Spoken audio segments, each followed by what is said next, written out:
Baik, saya cerita cepat saja karena mungkin waktunya tidak banyak diberikan karena jadi mengenai pengembangan katalis merah putih ini dulu tujuannya adalah merintis kemandirian bangsa dalam teknologi katalisis. Sebetulnya juga teknologi proses maksud kami juga nanti akhirnya seperti itu.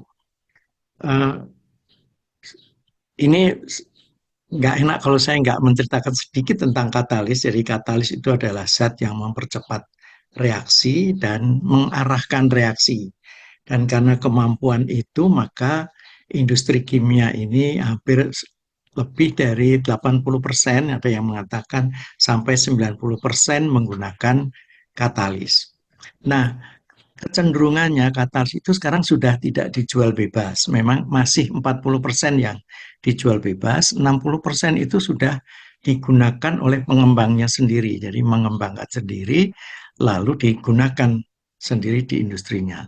Pembuatannya bisa di pabrik umum, bisa di pabriknya sendiri. Nah, melihat hal tren seperti itu, maka waktu itu kami berpikir bahwa Indonesia harus mandiri dalam katalisis dan karena katalis ini adalah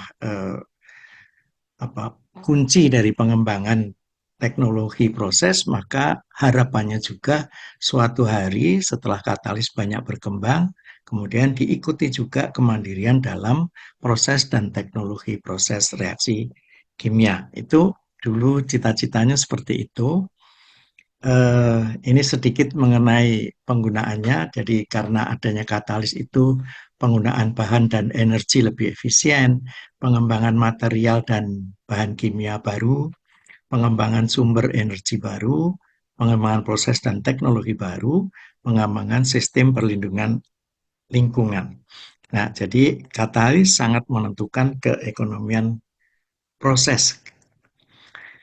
Eh, Ini mungkin saya lewati saja, hanya menunjukkan bahwa Amerika itu sangat sadar bahwa dengan katalis itu sangat penting di dalam industri dan eh, keekonomian. Maka Amerika selalu terdepan di dalam pengembangan katalis dan katalisis, sehingga pada saat ini kira-kira tahun 2000 2000-an gitu ya, masih 2010 seperti itu, 80% kebutuhan katalis dunia itu dipasok oleh Amerika Serikat. Mungkin sekarang Cina sudah sangat maju juga. Nah, jadi waktu itu 80% kebutuhan katalis dunia dipasok oleh Amerika. Nah, bagaimana dengan Indonesia? Di Indonesia ini ada satu pabrik katalis, Varian Kujang Katalis, itu adalah pabrik katalis lisensi dari luar negeri. eh, Memproduksi katalis yang relatif murah, yaitu katalis untuk syngas saja. Labanya kecil karena memang sudah banyak pabrik-pabrik katalis yang memproduksi katalis untuk syngas. Katalis lainnya selain katalis syngas itu yang memberi keuntungan besar tidak diproduksi di Indonesia oleh Clariant, tetapi ada di India, ada di Jepang, dan ada sendiri di Jepang, di Jerman. Nah, pabrik katalis yang ada di Indonesia itu kemudian bisa menjadi pintu pasar katalis mereka untuk masuk ke Indonesia. Nah, jadi waktu itu juga kami berpikir Indonesia harus bekerja keras untuk menguasai teknologi katalisis agar dapat bersaing eh, dan tidak kehilangan jati diri bangsa. Nah, tahun 82 kami sudah Laboratorium Teknik Reaksi Kimia ini waktu itu yang memimpin Profesor Sudarno. Kami mulai penelitian tentang perengkahan stearin. Stearin itu adalah bagian dari minyak sawit. Ketika sudah mulai agak bagus penelitiannya, saya waktu itu mencari partner industri, tapi rupanya susah sekali, tidak dapat ya. Lalu dengan kegagalan kami mencari mitra industri ini, penelitian kami tidak bisa kami lanjutkan untuk perangkahan stearin itu. Alasannya waktu itu memang belum sesuai kebutuhan dari industri-industri di Indonesia, terutama tentu Pertamina yang berhubungan dengan bahan bakar ini. Pertamina masih punya banyak cadangan yang ada di Indonesia, sehingga tidak perlu membuat dari bahan yang lain, minyak sawit pada saat itu. Sehingga penelitian kami sebut terjerembab ke dalam lembah kematian. Nah, jadi memang untuk membawa penelitian dari laboratorium ke industri ini memang diperlukan kolaborasi dengan industri yang ternyata memang sangat sukar. Jadi saya menyebutnya sangat penting mitra industri itu untuk membangun jembatan di atas lembah kematian, tetapi sukar bukan main. Dan pengalaman saya kemudian menunjukkan bahwa ternyata perlu bertemu dengan pimpinan industri yang memiliki visi ke depan, berani, dan saya sebut juga berdada merah putih. Nah, alhamdulillah saya pernah bertemu ternyata yang pertama itu bertemu dengan eh, Kadar Suradimaja. Ini waktu itu Direktur Pengembangan di Pupuk Iskandar Muda. Nah, beliau menantang kami untuk mengembangkan satu produk yaitu adsorben H2S, dan pengalaman kami yang pertama tadi membuat kami tidak menolak lagi kalau ada tantangan. Jadi kami langsung serang saja tantangan Pak Kadar, dan itu ada tahun-tahunnya. Tahun 95 ditantang, tahun 97 kemudian mulai penelitian sampai 2003, dan kemudian kami mendapatkan formula yang cocok untuk adsorben yang dibutuhkan pupuk Iskandar Muda waktu itu. Dan tetapi tahun 2007 sudah selesai penelitiannya, hanya kemudian tidak digunakan di pupuk Iskandar Muda karena pupuk Iskandar Muda pada tahun-tahun 2007 itu sudah mendapat gas yang bersih. Jadi nggak perlu dibersihkan lagi H2S-nya dengan adsorben ini.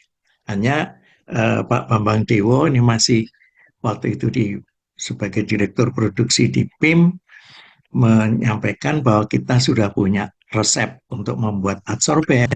Selain PIM juga ada pabrik-pabrik pupuk yang membutuhkan, maka dibuatlah pabrik adsorben itu di Pupuk Iskandar Muda. Sudah dibuat di sana dan pernah berproduksi dan digunakan oleh Medco waktu itu. Nah, itu pengalaman pertama. Pengalaman kedua adalah karena saya banyak membantu Pertamina, kemudian bertemu Pak Roso yang waktu itu Deputi Direktur di Pertamina. Beliau sama dengan Pak Kadar menantang juga, Pak.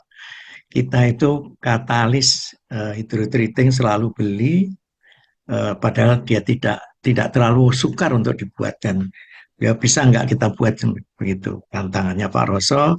Kembali lagi pokoknya ada tantangan dari industri, kami tidak boleh menolak, langsung bekerja.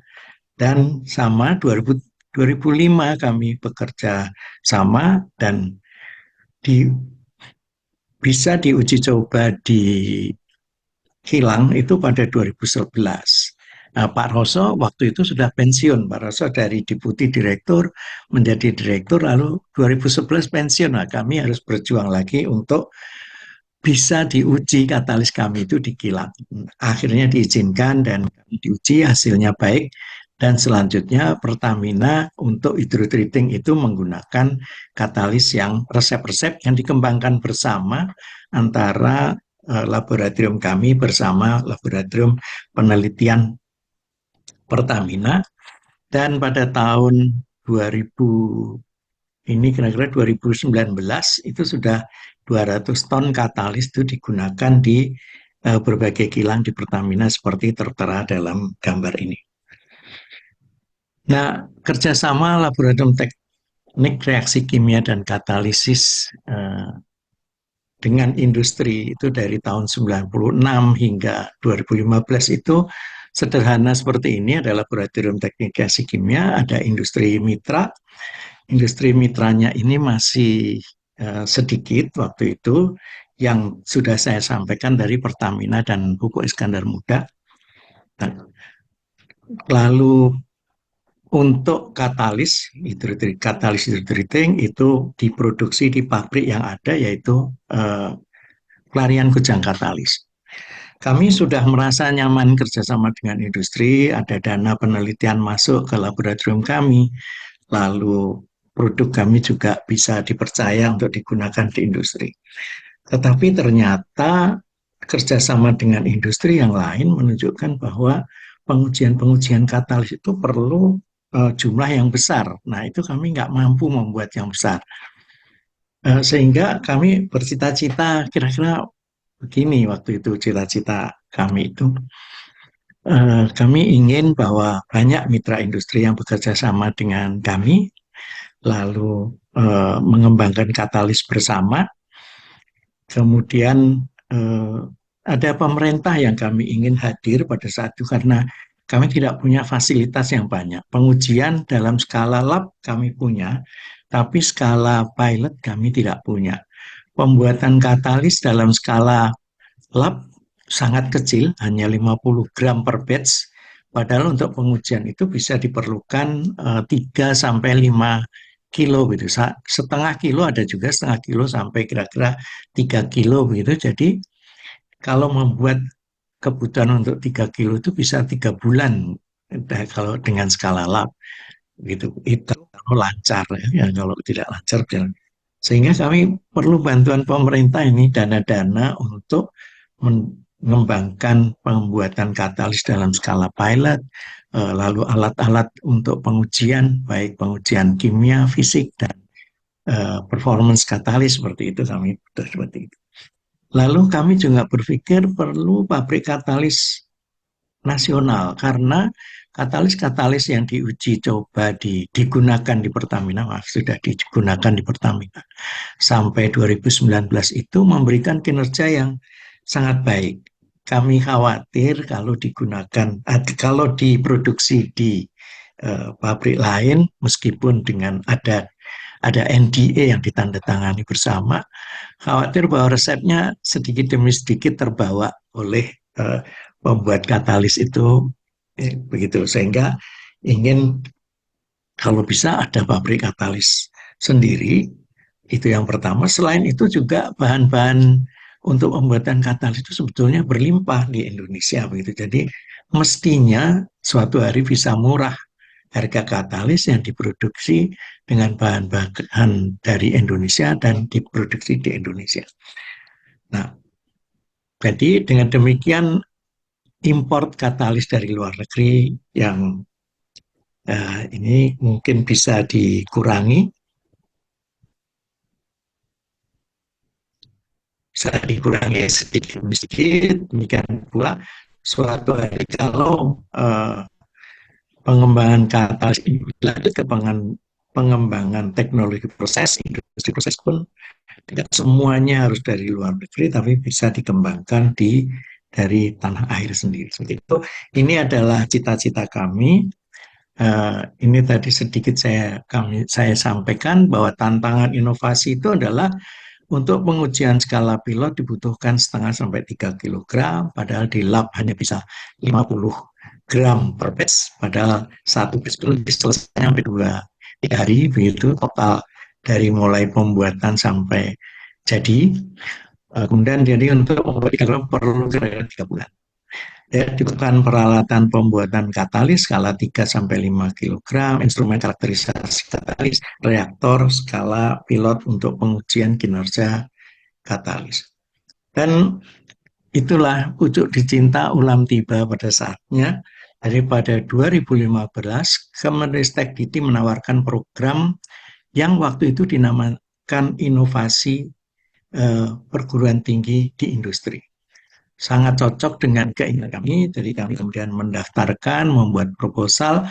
Akhirnya proposal kami diterima mulai 2016, dibiayai sampai 3 tahun. Dan dari dana-dana ini kami bisa membangun pabrik katalis mini, yang kami sebut pabrik katalis pendidikan, sebagai sarana percepatan inovasi yang menghasilkan paten teknologi dan juga desain rancang bangun pabrik katalis nasional yang sekarang sudah dibangun di kawasan industri Kucang. Sama dengan itu juga dari pemerintah memberi dukungan melalui program inovasi lanjut katalis merah putih untuk biohidrokarbon berbasis sawit. Ini meliputi diesel biohidrokarbon, bioaftur, dan bensin sawit. melalui Dirjen EBTKE, ESDM, dan Badan Pengelola Dana Perkebunan Kelapa Sawit.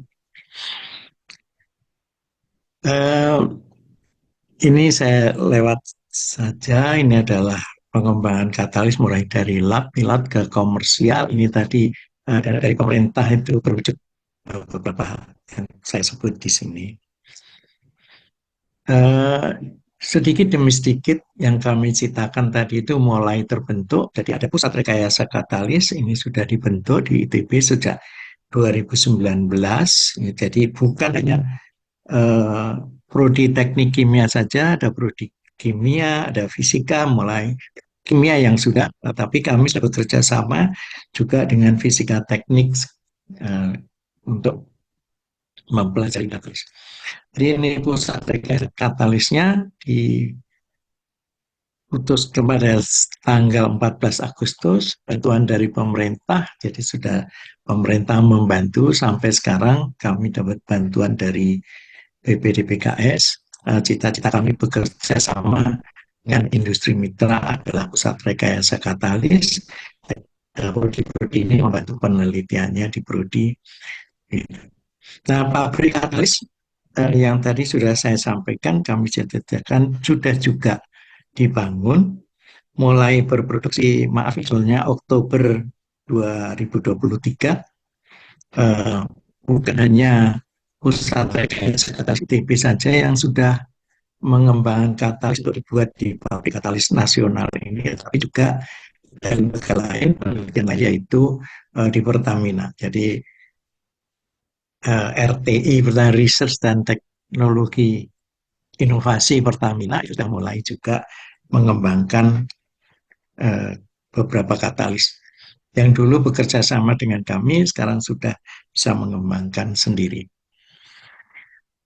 Nah, itulah tadi bagaimana pusat rekayasa katalis ITB dibentuk. Tujuannya adalah menjadi pusat kegiatan pengembangan dan hilirisasi, komersialisasi hasil penelitian bidang teknik reaksi kimia dan katalisis, menjadi pusat kegiatan pelayanan bagi pemecahan masalah industri dalam bidang teknik reaksi kimia dan katalisis. Ini pada tahun 2019 anggota-anggotanya sekarang sudah aktif melakukan kerjasama dengan berbagai industri untuk mengembangkan katalis dan pengujian-pengujian katalis di skala pilot maupun di industri. Juga proses-proses, nanti mungkin ada cerita sedikit. Lama.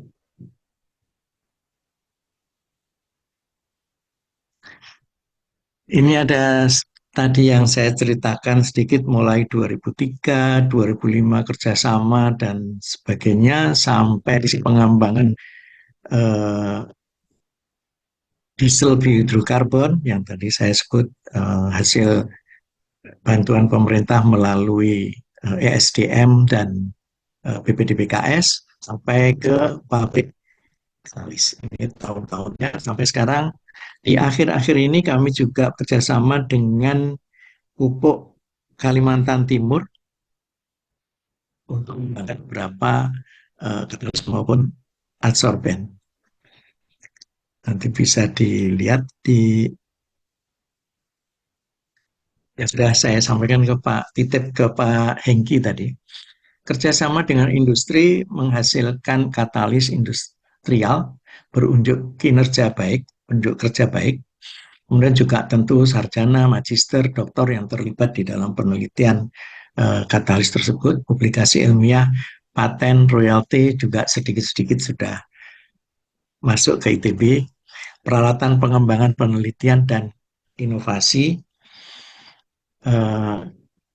hasil-hasil lain meningkatkan kepercayaan dunia industri. Tadi bisa dilihat bahwa mulai dari katalis hydrotreating nafta berkembang terus hingga eh, untuk katalis untuk konversi minyak sawit menjadi diesel biohidrokarbon maupun bioaftur. Jadi industri mulai percaya, Pertamina, kami juga sudah mulai ada pupuk Kalimantan Timur, ada industri oleochemical dan sebagainya bekerja sama untuk pengembangan katalis bersama. Kemudian meningkatkan kepercayaan diri dalam para peneliti dan mahasiswa untuk membangun kemandirian bangsa, ya tidak hanya di bidang katalis dan prosesnya. Selain itu satu yang sudah saya ingin sampaikan bahwa um, konsep uh, ABG, akademik, bisnis dan uh, government yang dulu hanya didengung-dengungkan saja, ini menjadi kenyataan bekerja sama mewujudkan uh, pabrik katalis dan katalis yang digunakan di industri. Nah, ini adalah penelitian-penelitian yang sudah dilaksanakan kerjasamanya, yang mungkin kerjasama dengan Pupuk Iskandar Muda, Pertamina. Pertamina memang paling banyak. Kemudian ada dari BPDPKS, bahkan ada alumni Teknik Kimia 77. Jadi Pak Hengki, Pak Nana Untung itu mensponsori kami untuk mengembangkan katalis yang belum didanai oleh industri. Jadi waktu itu teman-teman alumni Angkatan 7 itu ada nggak yang belum didanai industri? Kalau sudah industri, ini untuk awal supaya bisa ditawarkan ke industri. Maksudnya demikian bantuan dari teman-teman Angkatan 77. Kemudian dengan swasta juga beberapa sudah berjalan. Ini yang dulu, kemudian terakhir-terakhir ini ada ini disampaikan di sini ada katalis PK100HS dan sebagainya yang dikembangkan bersama Pertamina.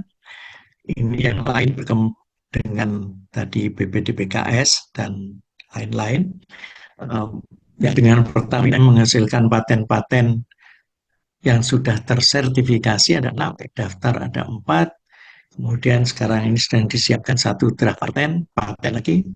Aplikasi juga sudah cukup banyak seperti ini. Q1 30 paper, Q2 30, lalu Q3-nya 5. Kemudian untuk pizza ini paten juga sudah dibuat, tetapi sementara belum bisa kami sampaikan di sini. Nah, ini adalah foto-foto yang Bu Meli kumpulkan.